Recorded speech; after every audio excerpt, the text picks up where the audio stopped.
பார்த்தீங்கன்னா இந்த மாதம் பார்த்தீங்கன்னா நம்ம அந்த ஐப்பசி மாத பலன்களை தான் பார்க்க போகிறோம். அதுக்கு முன்னாடி இந்த ஐப்பசி மாதம் பார்த்தீங்கன்னு வச்சுக்கிங்களேன், பொதுவாக என்னென்னாக்கா இந்த ஐப்பசி மாதம் பார்த்தீங்கன்னா நிறைய விழாக்கள் உள்ள மாதம். ஏன்னா இந்த மாதத்தில் தான் பார்த்தீங்கன்னா தீபாவளி, பசங்களுக்கெல்லாம் ஒரே கொண்டாட்டம், எப்போ பட்டாசு வாங்கி தருவாங்கன்னு சொல்லிட்டு. ஏன்னா இந்த மாதம் நிறைய பலகாரங்கள் எல்லாம் செய்வாங்க, நிறைய ஸ்வீட்ஸு, நிறைய இனிப்பு பலகாரங்கள் இந்த மாதத்தில் நிறைய இருக்கும். அதே போல் நல்லா பார்த்தீங்கன்னா நல்ல இந்த முறுக்கு, அதிரசம், ஒட்டவடைன்னு சொல்லிட்டு அப்படியே இந்த வறுத்த உணவுகளை அதிகமாக நம்ம எடுத்துப்போம். மேலும் பார்த்தீங்கன்னா குடும்பத்தில் எல்லாருக்கிட்ட ஒரு மகிழ்ச்சி வந்து இந்த காலத்தில் ரொம்ப அதிகமாக இருக்கும். குடும்பத்தில் பார்த்தீங்கன்னா மகிழ்ச்சி இருக்குது. ஏன்னா தீபாவளிக்கு போனஸ் கொடுப்பாங்க, நிறைய பேர் பண்டு போட்டிருப்பாங்க. இது எல்லாமே இந்த மாதத்தை வந்து சிறப்பிக்க கூட ஒவ்வொரு காரணம் இருக்குது. அதே போல் தான் பார்த்தீங்கன்னா இந்த ஐப்பசி மாதம் பார்த்தீங்கன்னா நிறைய கிரக மாற்றங்களும் இருக்குது. ஏன்னா இந்த குரு பகவான் பார்த்தீங்கன்னு வச்சுக்கோங்க, அதிசாரமாக கடகத்தில் வர்றார், ஐப்பசி மாத தொடக்கத்திலே வந்துடுறார். மேலும் பார்த்தீங்கன்னா புதன் பகவான் பார்த்தீங்கன்னு வச்சுக்கோங்க, இந்த ஐப்பசி மாதத்தில் பார்த்தீங்கன்னா விருட்சகத்துக்கு போகிறார், துலாத்துலேருந்து விருட்சகத்துக்கு போகிறார். மேலும் செவ்வாய் பகவானும் பார்த்தீங்கன்னா இந்த மாதம் துலா ராசியிலேருந்து விருட்சகத்தில் போய் ஆட்சியாக உட்கார போகிறார்.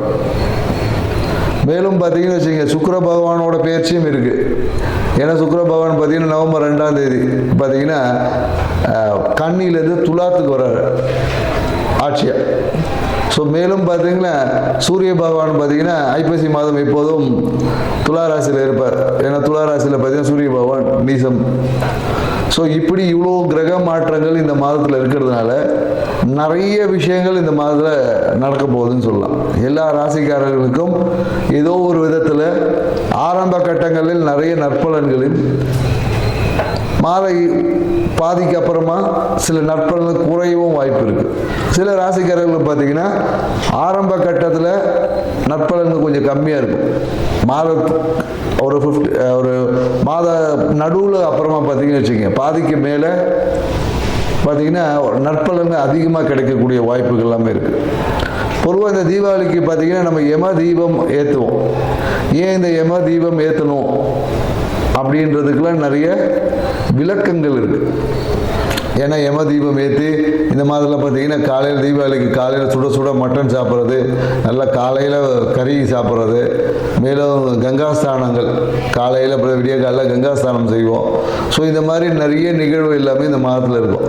இந்த மாதத்து இதெல்லாம் ஏன் செய்யணும் அப்படின்ற ஒரு இருக்குது. ஏன்னா இதுக்கு ஆன்மீகத்தில் நிறைய விஷயங்கள் சொல்லியிருப்பாங்க. ஏன்னா நரகாசுரனை வதம் பண்ணதுனால நம்ம அதை கொண்டாடுறோம் அப்படின்னு சொல்கிறாங்க. இங்கே நரகம் என்னாவே என்ன சொல்லுவோம்னா, நம்ம இருட்டு,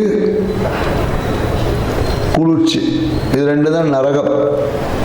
ஏன்னா இருட்டில் தான் பார்த்தீங்கன்னா பயம் இருக்கும். ஏன்னா நரகத்தில் பயம் இருக்கும் இல்லையா, சொல்லியிருப்பாங்க எண்ணெய் டஸ்ட்டில் போட்டு வறுப்பாங்கன்னு சொல்லி, அந்த பயம். அதே போல் குளிர்ச்சியில் பார்த்தீங்கன்னு வச்சுக்க, நமக்கு உடம்பு நடுங்கி நம்மளுடைய ஒரு ரொம்ப சோம்பலாக இருக்கும். ஏன்னா இந்த ஐப்பசி மாதத்துக்கு அப்புறம் பார்த்தீங்கன்னா இருட்டோட தன்மை அதிகமாக இருக்கும், பகலோட தன்மைகள் குறையும், வெப்பத்தோட தன்மையில் காற்றுலேயே பார்த்தீங்கன்னா ஒரு சில்லு காற்றடிக்கும், காற்றுல பார்த்தீங்கன்னா குளிர்ச்சி, ஈரப்பதம் அதிகமாக இருக்கும். ஸோ அப்போ இந்த விஷயங்களை, ஏன்னா இது எல்லாமே பருவகால மாற்றம், பருவகால மாற்றங்களுக்கு ஏற்றாப்படி நம்மளுடைய வாழ்க்கை முறையில் சில மாற்றங்களை செய்து கொண்டால் நம்ம வாழ்க்கை சிறப்பாக இருக்கும். அப்படின்றதுனால தான் சில நிகழ்வுகளை அந்த பருவகால மாற்றத்தின் தொடக்கத்தில் நம்ம செய்வோம். ஏன்னா நம்ம தீபாவளி அன்றைக்கி கங்காஸ்தானம் குளிச்சிடுவோம், அதோட கிடையாது. கங்காஸ்தானம்லாம் அதுக்கப்புறம் பார்த்தீங்கன்னா நைட்டு எல்லாம் 10 மணிக்கு 11 மணிக்கு சில பேர் சாயந்தரம் தான் குளிக்கிறாங்க. ஸோ அப்போ என்ன, இந்த காலகட்டத்தில் கங்காஸ்தானம் என்பதுக்கு குளிக்கணும், சுடு தண்ணியில் குளிக்கணும். ஏன்னா கங்காஸ்தானம்னாவே சுடு தண்ணியில் குளிக்கிறது தான். ஏன்னா அதுக்கு பின்னாடி பெரிய உடனே கங்காஸ்தானம்னா அப்படியே அதுக்கெல்லாம் கேட்காதுங்க. ஏன்னா அதுக்கு பின்னாடி மிகப்பெரிய மருத்துவ விஷயங்கள்லாம் இருக்குது, நிறைய இருக்குது. ஏன்னா இந்த காலகட்டம் குளிர்காலம், இந்த காலத்தில் போயிட்டு நான் வந்து குளிர்ந்த தண்ணியில் தான் குளிப்பேன்னு நிறைய வாதம் சார்ந்த விஷயங்கள் வந்துடும். ஸோ அதனால் மிதமான சூடு உள்ள தண்ணியை குளிக்கணும் அப்படின்ற ஒரு அறிவியல் விஷயத்தையும் புரிஞ்சுக்கணும்.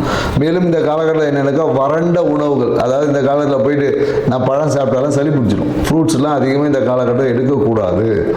வறண்ட உணவுகள், ஆயில் ஐட்டமாக எடுக்கணும். ஏன்னா கொழுப்புத்தன்மை நம்ம உடம்புல இருந்தால் தான் குளிரை எதிர்கொள்ளக்கூடிய ஆற்றல் நமக்கு கிடைக்கும். அப்படின்றதுனால தான் வறண்ட மட்டன் சாப்பிட்றது, வறண்ட முறுக்கு அதிரசம் இனிப்பு உணவுகளை சேர்த்துக்கொள்ளும் போது நம்மளுடைய உயிர்த்தன்மை நல்லா இருக்கும் அப்படி. ஏன்னா ஆன்மீகம் சார்ந்த விஷயத்தில் நிறைய விளக்கங்கள் நிறைய பேர் கொடுத்துருப்பாங்க. ஸோ நம்ம இது வாழ்வியல் சார்ந்த விஷயத்தில் ஒரு சிறிய விளக்கத்தை நம்ம புரிஞ்சுக்கணும். எதுக்கு இந்த காலகட்டத்தில் பொங்கல் அப்போ ஏன் பொங்கல் தான் செய்கிறோம் இல்லையா, அப்போ ஏன் அதிரசம் முறுக்கெல்லாம் செய்கிறது இல்லை நம்ம. ஸோ பருவ காலங்களுக்கு ஏற்ற மாதிரி நம்மளுடைய உணவு பழக்க வழக்கம் இதை தான் பாரம்பரியம் சொல்லுது. ஏன்னா நம்ம இன்னைக்கு பாரம்பரிய விஷயங்களில் நிறைய மறந்துட்டோம்.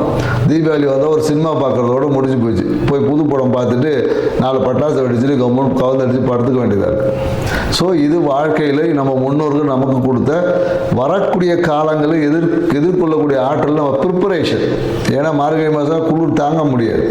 அதுக்கான ப்ரிப்பரேஷனை முன்னாடியிலேருந்து இந்த காலகட்டத்தில் நம்ம தொடங்கும். ஏன்னா அடுத்தது கார்த்திகை மாதம், அப்போ பார்த்தீங்கன்னா கார்த்திகை தீபம் ஏற்றுவோம். ஸோ வெளிச்சத்தை வெப்பத்தை அதிகம் பண்ணுவோம். ஸோ இந்த மாதிரியான நிகழ்வு எல்லாமே இருக்குது என்ற ஒரு புரிதலோட இந்த ஐப்பசி மாத ராசி பலன்கள் ஒவ்வொரு ராசிக்கும் என்ன மாதிரி இருக்குன்றதை நம்ம பார்க்க போகிறோம். வாங்க வீடியோக்குள்ள போகிறோம்.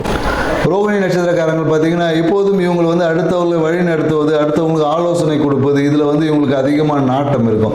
குறிப்பாக என்னென்னாக்கா இவங்களோட ஒரு நட்பு ஓட்டமே பார்த்தீங்கன்னா எப்போதும் ஒரு ஷஃபலிங் மாறிக்கொண்டே இருக்கும். இவங்களுக்குன்னு ஒரு ஸ்டாண்டர்டு ஒரு நண்பர்கள் என்பது இருக்காது. புதிய புதிய நட்பு வட்டங்களை உருவாக்கி கொண்டே இருப்பார்கள். ஏன்னா என்னென்னாக்கா இவங்க அந்த விஷயத்துக்கு இவங்களோட தேவைக்காகவே பெரும்பாலும் எல்லாரோட பழகுவாங்க. அது இவங்களுடைய கேரக்டரைசேஷன் அப்படி. சரிங்களா, இவங்களை குறை சொல்லி ஒன்றும் இல்லை. ஏன்னா இவங்களோட இலக்கை நோக்கி பயணிப்பாங்க. ஏதாவது ஒரு விஷயத்தை தீர்மானிச்சுன்னா அதுக்காக இறங்கி வேலை செய்வாங்க. அப்போ இறங்கி வேலை செய்யும்போது நட்பு வட்டங்கள் மாறிக்கொண்டே இருக்கு. இவங்க கூட பழகிறவங்க பார்த்தீங்கன்னா பழக்க வழக்கங்களும் மாறிக்கொண்டே இருக்கு, நபர்களும் மாறிக்கொண்டே இருப்பாங்க.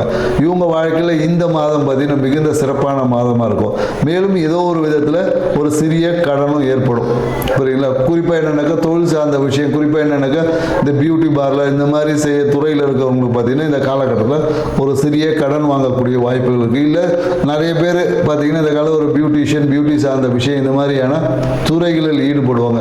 குறிப்பாக இவங்க இந்த எந்த காலகட்டத்தில் கவனமாக இருக்கிறாங்கன்னா சந்திர பகவான் கும்பராசியிலும் மீன ராசியிலும் பயணிக்கக்கூடிய காலங்களில் கொஞ்சம் கவனமாக இருக்கணும். அந்த காலகட்டத்தில் எந்த ஒரு முயற்சிகளும் ஈடுபடாது. ஏதாவது ஒரு முயற்சிகளில் ஈடுபட்டாங்கன்னா அது பார்த்தீங்கன்னா பிரச்சனைக்குரியதாக மாறும். பெரும்பாலும் அந்த முயற்சிகள் எதுவும் சக்ஸஸ் ஆகாது. அதாவது சந்திர பகவான் கும்பராசியிலும் மீன ராசியிலும் போகும்போது இந்த மாதம் எந்த முடிவுகளும் எடுக்காமல் இருந்தாங்கன்னா இவங்க வாழ்க்கை சிறப்பாக இருக்கும்.